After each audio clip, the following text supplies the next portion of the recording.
Qytetarët e qarkut të Korçës do t'i drejtohen kutive të votimit më 11 maj për të zgjedhur përfaqësuesit e tyre në Kuvendin e Shqipërisë. Ky qark do të përfaqësohet me 10 deputet në parlament. Në qarkun e Korçës janë ngritur 7 komisione zonale të administrimit të zgjedhjeve, të shpërndara në 6 bashki: Korçë, Pogradec, Maliq, Kolonjë, Devoll dhe Pustec. Procesi i votimit do të zhvillohet në 422 qendra votimi, ndërsa numri i zgjedhësve të regjistruar është 266.794. Përkatësisht ndarja sipas KZAZ-ve është si më poshtë. KZAZ numër 70, Bashkia Pogradec me 106 qendra votimi dhe 69.466 zgjedhës.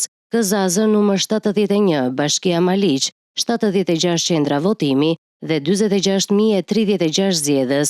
KZAZ numër 72, Bashkia Pustec, 8 qendra votimi, 4.027 zgjedhës. KZAZ numër 73, Bashkia Devoll, 50 qendra votimi, 30.568 zgjedhës. KZAZ numër 74, Bashkia Korçë, njësitë administrative, 55 qendra votimi, 32.280 zgjedhës. KZAZ numër 75, Bashkia Korçë, zona e qytetit, me 104 qendra votimi dhe 70.597 zgjedhës. Dhe KZAZ numër 76 që i përket bashkisë Kolonjë me 26 qendra votimi dhe 13.840 zgjedhës.